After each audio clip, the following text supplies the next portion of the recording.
Hello, health champions. Today, we're going to talk about warning signs that you could experience before a heart attack. The first sign is that you would have unusual fatigue, meaning you're tired for no specific reason. If your heart isn't working all that well, then you could have what's called edema. That's a very common term related to heart problems. Don't forget to subscribe, like, and leave a comment. And it simply means lack of blood.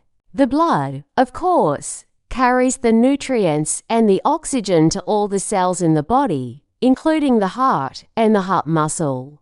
If the heart isn't getting the resources that it needs, then, of course, the heart's going to be struggling because it's still asked to perform the same work. But if it's struggling, then there's going to be less blood provided to the body. And if the body doesn't get the blood and the oxygen, now there's going to be less energy produced for all the cells in the body. And this could lead to fatigue. But this fatigue is different than just sleepiness. It's more of a physical fatigue where you're just tired, especially with exertion. But in severe cases and later stages, you could also have this fatigue at rest. So at first, it would be that you're tired when you try to do something, but it's not the same thing as being sleepy.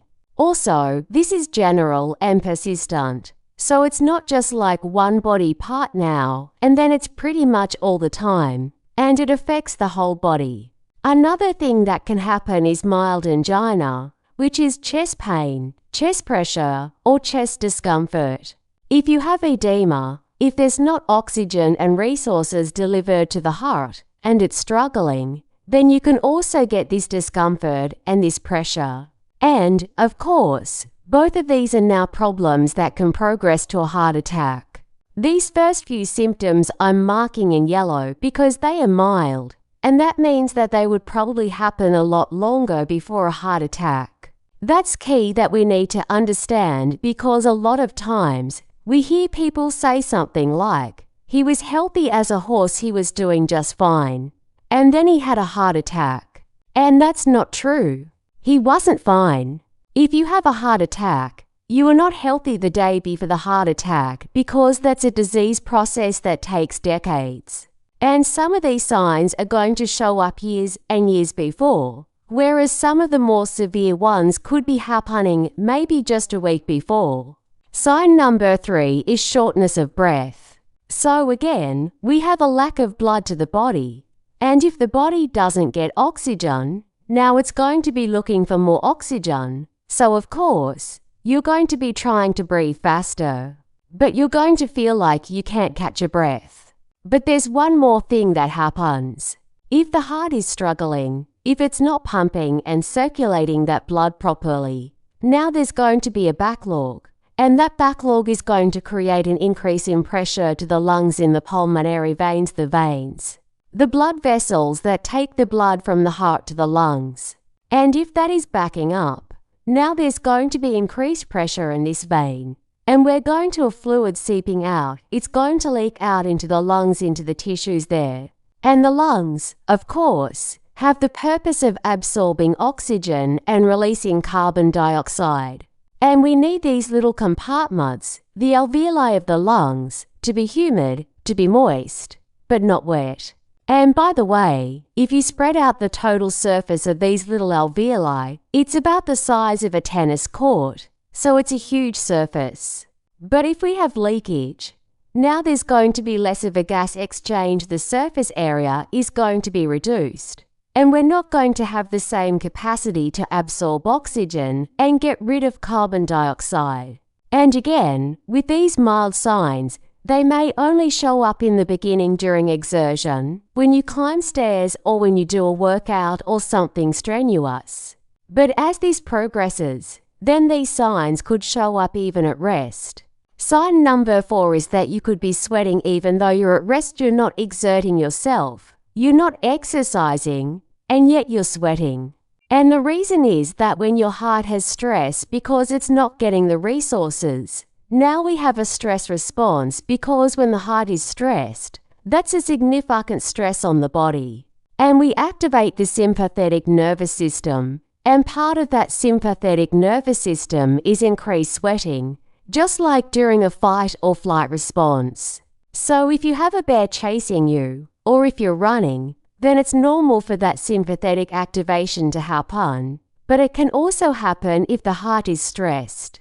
Number 5 is unexplained weakness, and now we have shifted to orange, meaning that these are more severe.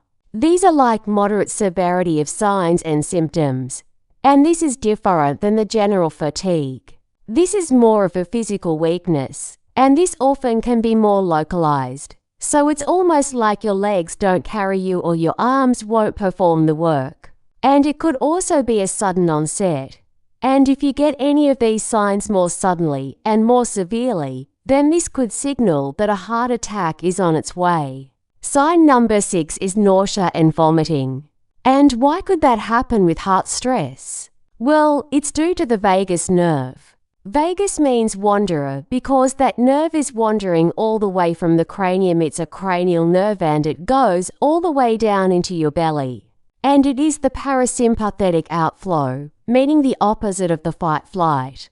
And that means it's the Phe-Dan-Breed or the parasympathetic nerve, so it slows things down. So the vagus nerve is the nerve supply that slows down the heart. The fight-flight speeds it up, and the vagus slows it down.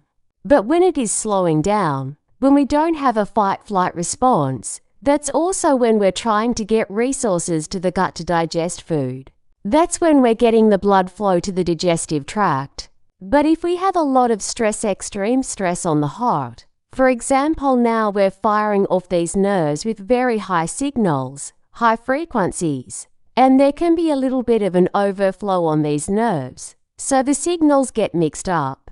And the heart signals and the gut signals aren't separated as clearly, so they start affecting each other. And now, if we have heart stress, the body is reacting with nausea and vomiting. Sign number 7 is that you could get dizzy or lightheaded. And why is that? Because we said that when the heart doesn't get the resources, it decreases the output. And the hardest place to get the blood to flow is, of course, against gravity, and the head is the furthest away from the heart in terms of gravity. So if we reduce the cardiac output, now the brain can suffer because there's less blood flow to the brain. If there's less blood flow, there's less nutrients, less oxygen, and we could experience some lightheadedness. So some of these signs are early signs, and some are medium or moderate signs. And we really want to do something as soon as possible because once we get into the severe signs that we're going to talk about, very often it can be too late. It may just be the time that we're having that heart attack the same day or the next day. And if we understand that the degeneration of the heart is closely linked to metabolic disease, to the foods we eat, how we exercise, to the stress, we have all the different things that I talk about on this channel. We talk about chemical stress, which is environmental toxins and good food or bad food. We talk about exercise, which is sedentary living versus movement. And we talk about stress, which is where you have peace of mind versus feeling overwhelmed. So if we do something about this early, if we understand how it affects the body, then we can prevent this. Or we can restore health to a degree. And while it's not the only factor, the number 1 cause is insulin resistance and metabolic disease. And that's why I talk so much about it on this channel. And there are also 5,600 other videos that talk about these concepts so that you can understand them properly. And if you really want to dig into the details, I've also done a blood work course where we analyze this stuff in a little bit more detail, and I put a link down below for you if you want to check that out. Sign number 8 is severe pain or pressure across the chest, and some people have described this as if an elephant is sitting on them, a crushing chest pressure. And this is because of significant blockage. There's a significant reduction in blood flow to the heart, and now the heart is really suffering. And when it gets this severe, that could be that final warning. So if you have experienced something like that, don't ignore it. Make sure that you get checked out and you do something about it. Sign number 9 is also very severe. It is when you have pain, and it's radiating out into the left arm. And you could also have this pain in the jaw, in the neck, or in the shoulders. And the reason that we get this is called referred pain. And it's kind of like the vagus that nerve signals can get mixed up if they're close to each other, and where they're coming off the spine. And if there is intense stimulation, such as during a heart crisis, the reason is that these body parts we talked about, they have shared sensory pathways with the heart. They all come off the spinal cord somewhere in the upper thoracic and the lower cervical area. And this represents significant heart stress. We are probably going to have some tissue damage because we're depriving the heart severely of blood flow and oxygen. And again, this is a very serious sign that you absolutely do not want to ignore. Sign number 10 is severe shortness of breath. We mentioned before that you could have some mild shortness of breath with exercise. Well, when it gets severe, you're probably going to have it all the time, even at rest. And now we have two big problems compounding. We have this fluid build up in the lungs that we talked about, but now it's getting more severe. So we have less gas exchange, less oxygen in the blood. But at the same time, we have a heart that is weaker and weaker. So we reduce that cardiac output. So it's pumping even less blood, and there is less oxygen in the blood that is being pumped. So it's like this vicious cycle now. And we have a severe compromise of our cardiovascular function, and that heart is in severe distress. And if we haven't already, we really need to get some help right away. And the solution, of course, is to change your lifestyle on many different levels as soon as possible, as early as possible in this disease process. And I have hundreds of videos that talk about just how to do that. If you enjoyed this video, you're going to love that one.